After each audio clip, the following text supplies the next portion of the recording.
따자하오, 중국에서 만든 정품 중국어 메인 차이나 가이드, 저는 문광일입니다.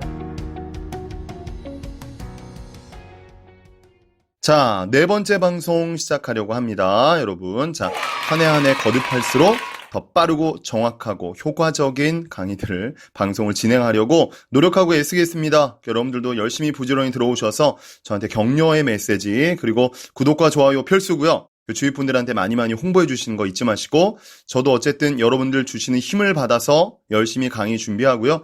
열심히 또 내용들 잘 모으고 모아서 제공하도록 하겠습니다. 자, 오늘도 어김없이 메인 표현들 들어가기 전에 발음 연습하도록 하겠습니다. 니하오 성조 발음법 출발하겠습니다. 1성부터 4성까지 처음 한 번은 저 혼자 하고요. 나머지는 빠르게 3번 같이 진행하겠습니다. 니하오, 니하오, 니하오, 니하오. 됐죠? 자, 3번 출발합니다. 빠르게 할게요. 시작. 니하오, 니하오, 니하오, 니하오. 니하오, 니하오, 니하오, 니하오. 니하오, 니하오, 니하오, 니하오. 자, 저도 계속 하다 보니까 굉장히 익숙해졌어요. 한 10여 년 전에 훈련하고 해본 적이 없는데 여러분들 덕분에 저도 열심히 니하오 발음법 열심히 노력하고 준비하고 같이 흉내내고 있습니다.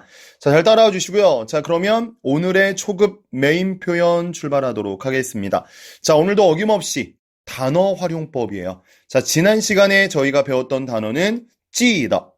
여러분 아직 기억하시나요? 大家还记得吗? 이렇게 물어볼 수 있는 거죠, 제가. 자, 오늘 배울 단어는 变成, 变成이라는 단어입니다. 사실은 뭐 합성된 거죠. 变이라는 변하다라는 동사와 成이라는 보어가 같이 결합된 표현인데 뭐뭐로 변하다라는 한 단어로 많이 사용합니다. 자, 중국인의 표현법 중에 빠질 수 없는 표현이고요. 자, 뭐뭐로 변했다, 뭐뭐로 변할 거야, 뭐 이런 느낌으로 표현할 때 무조건 变成, 变成을 사용하셔야 됩니다. 자, 그러면 네 문장을 가르쳐 드리면서 저희는 공부하면서 암기하는 걸로 어쨌든 그렇게 명심하시고 따라오는 겁니다. 첫 번째 문장입니다. 친구가 연인으로 변했다. 그러면 变成이 가운데 들어오겠죠. 제가 천천히 한번 읽어볼게요. 朋友变成恋人.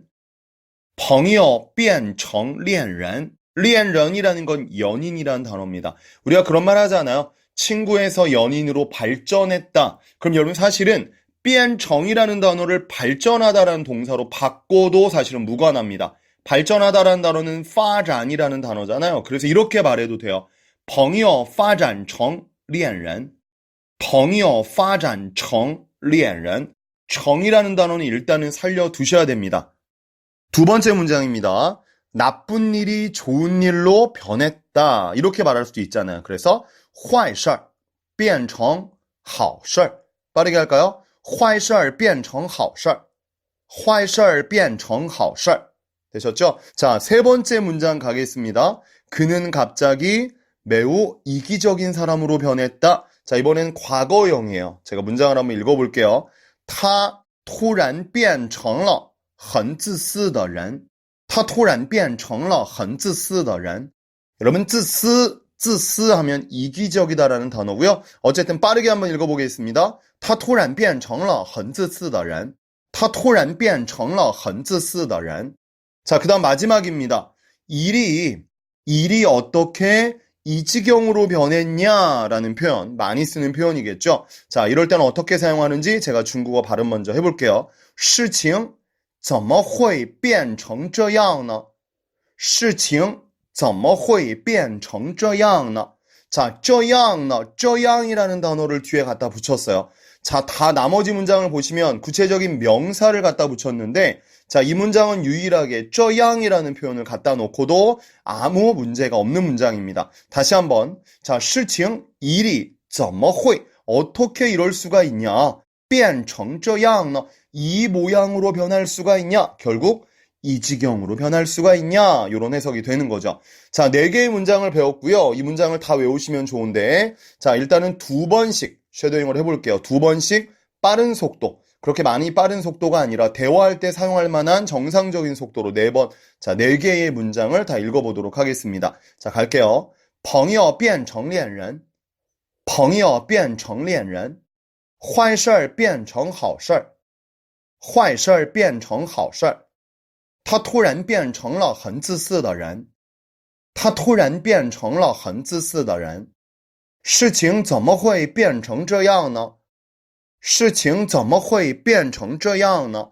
자, 여기까지 했습니다. 초급 메인 표현 마치고요. 자, 그 다음은 여러분들이 기다리시는 중급 메인 표현. 자, 이번엔 제가 어떤 대본을 만들었는지 궁금해하시면서 진짜 중국인이 사용하는 표현 같이 한번 배워보겠습니다. 자, 오늘은 이런 표현입니다. 打着灯笼都难找.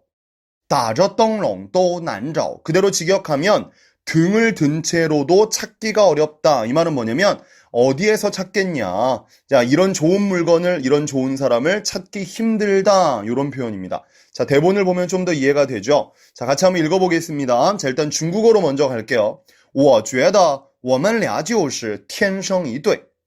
这样的好女人打着灯笼都难找。我得好好珍惜她。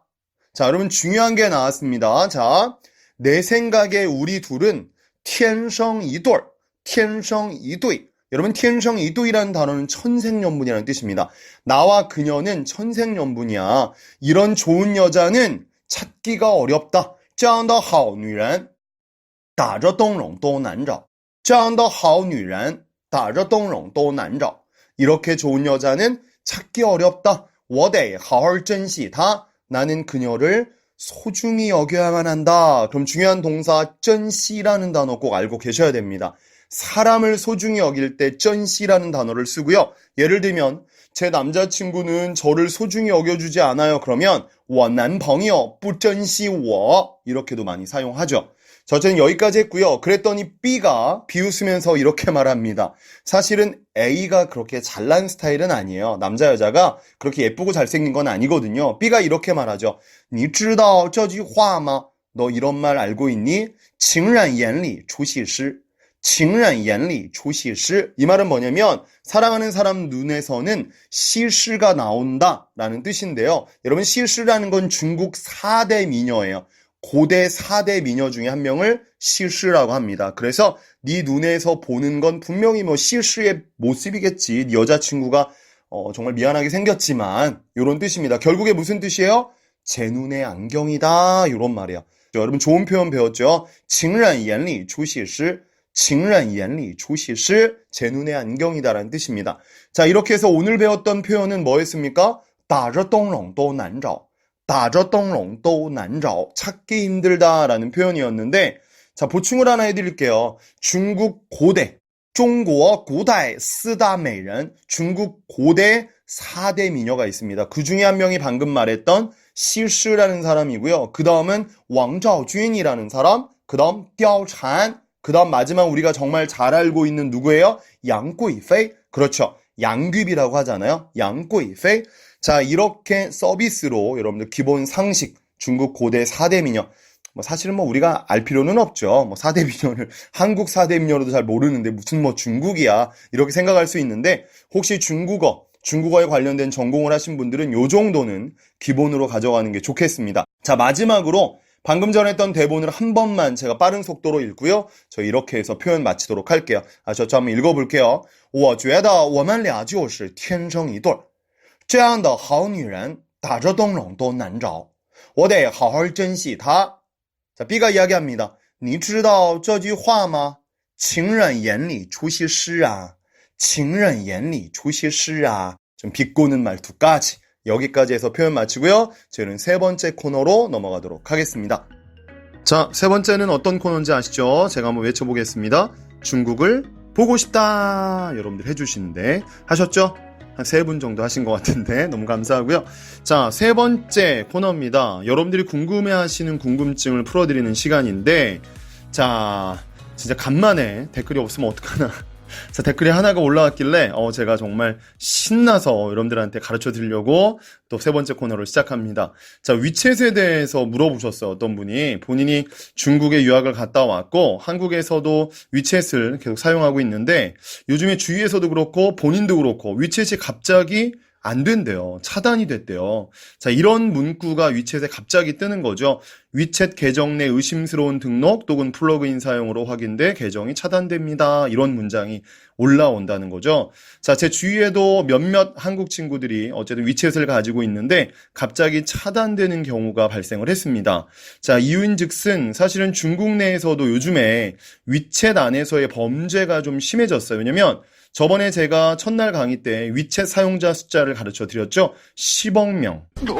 10억 명. 엄청난 인구인데 그 많은 사람들이 위챗을 통해서 사실 위챗 안에서 돈을 주고받을 수 있기 때문에 이 안에서 많은 범죄들이 또 발생을 했습니다. 중국 정부에서도 특별한 수단으로 위챗 안에서 어쨌든 상거래를 이뤄갈 때 그 안에서 여러 가지 제약들을 만들어 놨어요. 그러다 보니까 외국에서 위챗을 하는데도 사실 조금 중국에서도 엄격하게 차단을 시키고 그리고 본인이 어쨌든 본인이 인증될 때 누군가가 본인을 인증해 줄 때 풀리는 거죠. 자, 그게 어떤 방식이냐면 혹여 본인의 위챗도 그런 상황에 처해 있다면 여러분 주위에 일단 중국 현지의 번호가 있는 사람이 있으셔야 됩니다. 그래서 그분에게 도움을 요청을 하셔야 되고요. 자, 그래서 그분이 여러분들 핸드폰 번호를 인증을 해줘야 돼요. 이 사람은 문제가 없다 이런 형식으로 인증이 됐을 때 이게 풀리는 거죠. 자, 이해가 안 되시면 구체적으로 좀 설명을 해드리면 일단 여러분 위챗을 켰는데 갑자기 아까 같은 문구가 올라왔다면 자기 번호를 일단 입력하고 인증을 해요. 본인의 번호를 입력하고요. 자, 그다음에 주위에 중국 번호가 있는 분 핸드폰을 열어서 자, 그분이 위챗 팀이라는 일단 상대방의 이름을 검색합니다. 검색하는 거 알죠? 돋보기 눌러서 들어가면 되는데 위챗 팀 들어가거나 혹은 본인 핸드폰이 중국어로 되어 있으면 웨이신团队가 팀이라는 단어죠. 위챗 팀을 검색을 하신 이후에 친구 핸드폰을 풀어주는 난이 있습니다. 거기를 누르셔서 친구의 번호를 기록하면 이제 풀리게 되는 거고요. 근데 사실은 열이면 한 4-5 정도는 실패한다고 그래요. 요즘엔 좀 복불복이라고 하는데 어쨌든 그렇게 시도하시는 방법밖에 없고요. 그게 아니라면 중국 현지에 들어가서 중국 내에서 위챗을 다시 받으시는 방법밖에 없습니다. 그래서 제가 왜 이 부분을 꼭 가르쳐 드리고 싶다라고 생각을 했냐면 요즘에 위챗이 없으면 혹여 중국 여행을 가시더라도 굉장히 불편합니다. 위챗 페이뿐만 아니라 어쨌든 구글과 관련된 구글 맵 이런 게 잘 열리지 않기 때문에 위챗을 통해서 본인의 위치도 친구에게 직접 위치 공유를 통해서 보내줄 수 있고요. 그 외에 또 공유할 수 있는 부분들이 많기 때문에 위챗을 여러분들이 사용을 하셔야 돼요. 그래서 여러분들 위챗을 미리 깔고 가시면 편하니까 이렇게 선택해서 어쨌든 댓글에 대해서 설명을 해드렸습니다. 자, 그 외에 궁금한 거 있으시면 또 물어보시고요. 인터넷을 검색해도 나오지 않는 부분들을 저한테 물어보시면 좀 구체적으로 가르쳐 드릴 수 있으니까요. 도움 받아 가십시오. 자, 이렇게 댓글 하나를 해결을 해드렸는데 좀 짧죠. 그래서 문화 차이 2탄을 준비했습니다. 저번 시간에 문화 차이 1탄을 해드렸잖아요. 패스트푸드점에 가서는 치우지 않는다. 혹은 노란 영화, 중국에선 노란 영화가 좀 성인 영화다 이렇게 말씀을 드렸는데 자, 오늘은 그 2탄입니다. 문화 차이 2탄을 시작해 보도록 하겠습니다. 간단한 거 몇 가지 또 가르쳐 드릴게요. 혹시 중국에 가서 실수하지 마시라고. 여러분, 한국에서는 높은 사람 혹은 교수님이라든지 사장님께 문자를 보내는 게 사실은 그렇게 예의 있는 모습은 아닙니다. 그렇죠? 자, 문자를 보내서 지금 시간 있어요. 이렇게 잘 보내진 않아요. 기본적으로 전화를 하는 게 저희한테는 예의죠. 전화를 하는 게. 근데 중국은 정반대입니다. 정반대를 중국어로 뭐라고 하냐면恰恰相反.恰恰相反. 정반대예요. 중국은 문자나 웨이신을 통해서 먼저 물어봐야 돼요. 물어본 이후에 시간이 된다고 하면 그때 전화를 하는 것이 중국의 예의입니다. 이게 한 가지고요. 자, 두 번째는 식사 초대를 받았을 때. 자, 한국의 예의는 주는 밥을 다 먹어야 예의예요. 남기면 안 돼. 그럼 맛없다는 뜻이니까 자, 남기지 않고 싹싹 긁어 먹어요. 머슴처럼 다 긁어 먹으면 와, 맛있었나 보다 초대한 사람이 생각할 텐데 중국은 역시 이때도恰恰相反. 절대로 다 먹으면 안 돼요. 무조건 남겨야 예의입니다. 자, 중국은 왜냐면 좀 넉넉하게 밥을 주는 편이에요. 그래서 식당 같은 데 가면 여러분 식당 가서 중국인 밥 먹는 거 보세요. 와, 사람이 정말 꼴랑 3명인데 밥을 5인분, 6인분을 시켜놔요, 반찬을. 그게 중국인의 매너고 그게 이제 본인들의 어떤 체면이에요. 그러다 보니까 많이 시키는 게 일단 문화인데 그래서 남의 집에 초대받고 갔을 땐 무조건 남기십시오. 그래야 상대방이 보고 아, 우리가 넉넉하게 준비해줬구나. 다행이다. 근데 여러분 어느 날 정말 우와 진짜 다 먹었어. 정말 진짜 한 10끼는 굶은 것처럼 다 먹어버렸어. 그러면 초대한 사람이 좀 뻘쭘해져요. 아, 봐봐. 너무 부족했잖아. 더 준비했어야 된다니까. 요렇게 가요. 어렵지 않으시죠? 자, 어쨌든 중국에서는 음식을 조금, 그렇다고 다 남기면 안 돼요. 그건 어디 가나 기분 나쁘지. 조금만 남기시는 센스가 있으면 좋겠습니다. 자, 이렇게 문화 차이 2탄까지 해드렸고요. 자, 저희 4번째 방송은 이렇게 끝을 내도록 하겠습니다. 그럼 5번째 방송 기대해 주시고 다시 찾아와 주세요. 고맙습니다. 다음에 반드시 무조건 기필코 또 돌아오십시오. 감사합니다. 시에다자.